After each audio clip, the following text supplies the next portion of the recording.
Hey guys, after owning this wheel for a couple weeks now, around 2 weeks, I'll try and show you guys the features and what I think about it and the positives and negatives, if you guys should buy it or not. Yeah, I just bought it like 2 weeks ago and I didn't really know too much about it, so after testing it for 2 weeks, I'm a little bit better now. So I took the wheel apart and here's the three USBs that you can't really use for anything. I'm guessing they're gonna put like expansion packs and for probably like the shifter and stuff like that, handbrakes. So here's the power, which is like a little circle thing.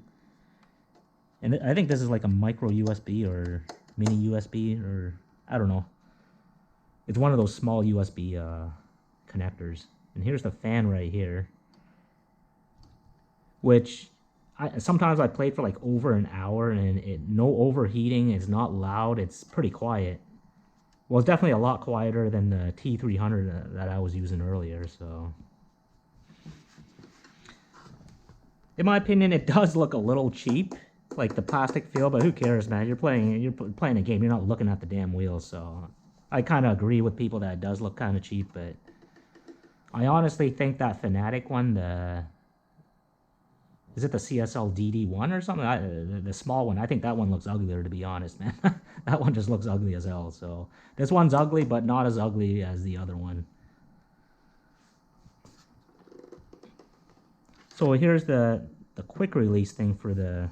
I didn't know how to do it at first. Like I thought you just push it in, but you got to pull this up. You see this thing? Pull it a bit towards you and then push it in. And then push it in like that. Some people just say like push it in without pulling this thing up, and that won't even go in if you try to do it like that. See, it's not going in. There's like a lock there, so you actually have to pull this out, like pull it back, and then push it in like that. Then it goes out. As you can see, it's like smooth as hell. No more, grinding gears or any noise really. So really, now that's what you call a quick release, man. I don't know about those Fanatec ones, or where you put like the screw in and everything. I don't really categorize that as a quick release, but I like this feature a lot better. There you go, like that, and just take out.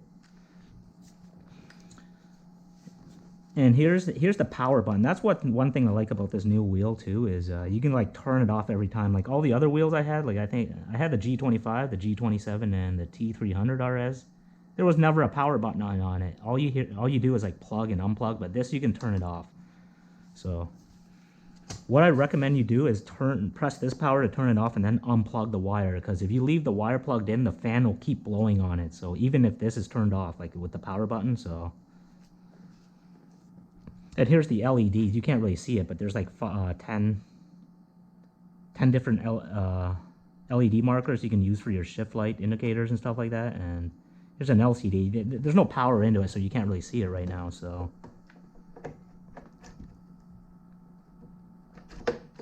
see, that's a quick release. That's really good there, man. And here are the mounting holes right here.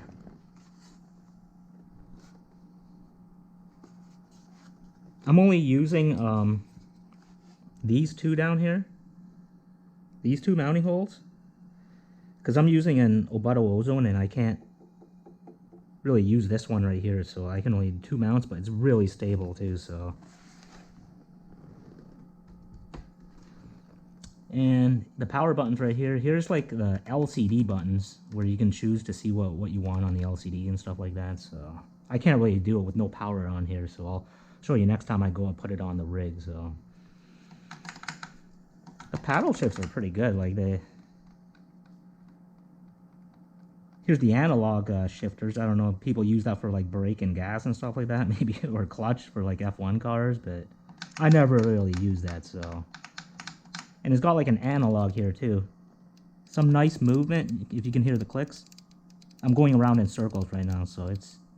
I kind of like these better than the D-pads I had with the Thrustmasters. And here's the knobs you can use for like brake bias and traction control and stuff like that. So another 2 more buttons here. Can't really use this on the PC, the PS button, so.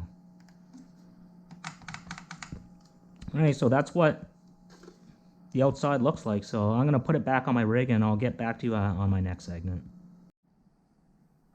Alright guys, after hooking up the wheel to my Obato Ozone, which I'm surprised it's actually pretty stable. I didn't think it would be like that stable, but surprisingly it actually is pretty stable. So anybody with an Obato thinking about getting this, I don't think you should be worried about it. I'm having pretty solid solid racing with it. No wobble, no nothing really. So alright, well here's the RPM gauge and the LCD display on right here. You can change it to like different different colors, whatever custom ones you want. You can do like left to right, right to left, inside out, outside in. Then you can have your custom ones. I like the green, red, and then blue. That's my favorite ones.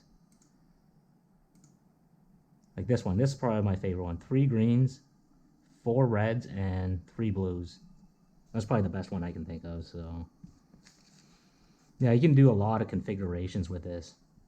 I haven't used the gas pedal for the, or I mean, use these shifters as static clutch. I think that's what they call it for like F1 cars, but I've never used it. So technically this wheel has 11 Newton meters, so it's not the strongest, but it's definitely a lot better than, you know, the belt driven ones and the gear driven ones. Good thing about this, you can change like force feedback on the fly too, so even if you're like right in the middle of a game, I gotta close this to do it. So if you're in the middle of a game, you don't. I remember the old Logitechs, you'd have to come out and then change your degrees of rotation and stuff like that. This one you can just do right in the game. See, I'm just gonna go to angle right now, and it's at 900. You can do that like right on the fly like that, which is a good feature that I like too. So.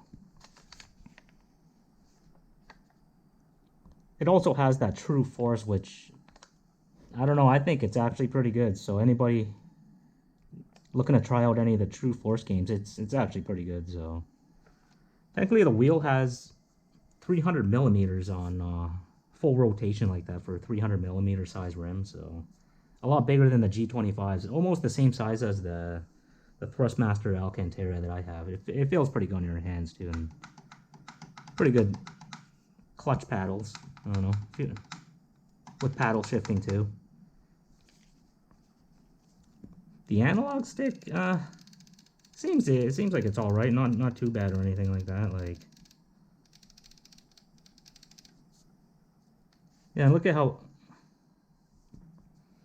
easy it is to take this out too. It's kind of hard doing it with one hand, but I can't really do it with one hand. You kind of got to use two, so. Yeah, this is how you do it, like this. I'm doing it with one hand right now. Oh, it's like impossible. Damn. It's like impossible. You gotta like use 2 hands, so I don't know. Yeah, so that's all the features with it. I don't really want to go test. You guys seen me playing some games already. And one thing I'd like to note, the one game, honestly, I didn't like before was Project Cars 2, but after testing it out with this game, it actually feels pretty good. Can't believe I'm saying that, but I'm actually enjoying playing Project Cars 2 now. I hated it playing on my Thrustmaster, but on this wheel it's actually pretty fun, so I'm starting to get back into it right now. So I guess that's all the features that it comes with and everything, so I don't know what else I could talk about, but that's pretty much about it. So it's actually a pretty good wheel. I was a little new to it when I first installed it. I didn't know what to do and everything, so it took me like a week just to get used to it and everything. So technically, I'll still use my Thrustmaster. T300 with the F1 rim. I'm not sure if I'm gonna get the new Thrustmaster wheel, but oh yeah, one thing I want to note: some games don't work with it, eh? Like the Logitech. These are the ones that don't work for it. I noticed. I'll go through it right now. Let's see. Dirt 2, Dirt 4 doesn't work either. Toka Race Driver 3. That game is old as hell and it doesn't work. And this is all with the new wheel. GTR Evo, like all the Simbin old games, they don't work with it for me.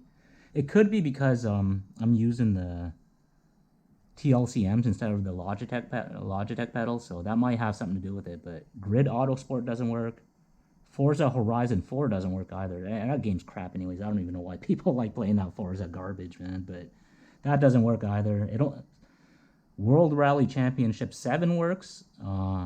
No, it doesn't work actually. It doesn't work on this one, but World Rally Championship 8 does. So, and Sebastian Loeb Rally Evo doesn't work either. So if you're looking to buy this for older games, I don't know, you might have a lot of problems. Like, so the ones that I have installed that do work right now with this wheel and pedal is the World Rally Championship 8, Project Cars 2, Grid from like 2007 or 2008. That one actually works. Dirt 3 Complete Edition works. Dirt Rally 1, Grid Legends, Dirt Rally 2.0, Grid 2019. Race Room works with it too, and it's got the LED function. It's actually really good. I like the LED on this one, on Race Room for this one. So, and ACC works too. And one note too, on Dirt 5, I had to put compatibility issues for like play with the G, I think it's called the 927 or 923, one of those things. But I had to put it in compatibility mode just to play with Dirt 5. That game's actually pretty decent, but I'm surprised it didn't work like out of the box. You have to change it to the old Logitech way. Yeah, you can do that too in this one. Let's see. What do you got to do? Yeah, here it is, right down here. Then you can go to platform. If you guys can see, platform, PS5, PS4, PC, and here's the compatibility. You can have the compatibility with the Pro Wheel, which is the wheel that I'm using right now, or the G923. So for Dirt 5, that's what I had to do. I had to, Dirt 5, I had to put compatibility for G923 to get it work. So something funky with that game. It works fine with the G923 compatibility, but you won't get it working with the normal way. I don't know. I couldn't get it working. It might have something to do with the TLCM pedals that I have, but it just doesn't work like that. So I guess that's all the features I've gone with it. Anybody thinking about getting this wheel, I'd say it's definitely worth it, man. If you're using like a Thrustmaster or anything like that, you should look into it. It's pretty good. So I upgraded from a T300 and I'm still gonna use my Thrustmaster wheel with some of the old games I told you guys that I couldn't work with it, like Dirt 4 and Forza Horizon 4 and stuff like that. So I might. It only takes like 5 minutes to swap out the wheel, so it's not too bad or anything like that. So after 2 weeks, I pretty much learned all the tricks and trades of it, pretty much. So if you're thinking about getting this, I'd say you should get it, man. It's actually a really good wheel. So I'll try and put some more racing videos out, like switch it up a bit. But sorry, I haven't been uploading anything like that. I've just been testing out this wheel, see what the goods and pros and cons and stuff are. So I'll try and put some more in next time. So yeah, so this is my rig. If you guys haven't seen yet, I got the Obado Ozone, which I bought probably around close to like 10 years now. So, and here's this monitor. It's an Asus XG43VQ, and it's a 43-inch ultra wide. I was thinking about getting the 49-inch one, but it's only 3840 by 1080. So, but this one is 3840 by 1200, bigger resolution, and I don't know. I think this one is pretty good for it. I used to use like a 4K monitor and stuff like that, like one of those big monitors, but I switched to ultra wide, and it's actually really good. So. And here's all my gaming stuff. It's all my Corsair. I got these SteelSeries keycaps I just bought, so they work perfectly fine with Corsair too. Yeah, this is all Corsair stuff. The mouse pad, the Iron Claw, even the headphones here, wireless headphones, and the stand. Here's the stand. I use this a lot, my Logitech G13 for like quick keys, you know, like recording, and hotkeys I use for, you know, like fan speed for the GPU, CPU, and stuff like that. Yeah, if you guys haven't seen, here's my rig, my S340 Elite. I built like pretty much, I guess, 3 years ago, yeah. Got an i7 8700K RTX 3080, which I just bought like 6 months ago, and S340 Elite. The good thing I like about this is it's got the HDMI right here, for VR. I use like Oculus. I haven't been playing VR lately, but they got the HDMI with the 4 USB ports here, which work really good with it. So a lot easier to install, you know, like VR headsets and USBs and stuff like that. So yeah, so I'll try and put some more racing stuff. I don't know. I don't know if you guys are interested in me playing like first person shooters, but I know I've been going a little crazy on the racing the last 3-4 months. So I might get back into like first person action adventures, but I don't know. That stuff gets kind of boring sometimes. So all right, so pretty much that's after owning the wheel for, yeah, just 2 weeks. I'd say it's pretty much worth it, man. If you guys are looking into buying in it, I'd say it's worth the price. So all right, I've pretty much gone through whatever I can with the wheel already. So all right, take care, guys.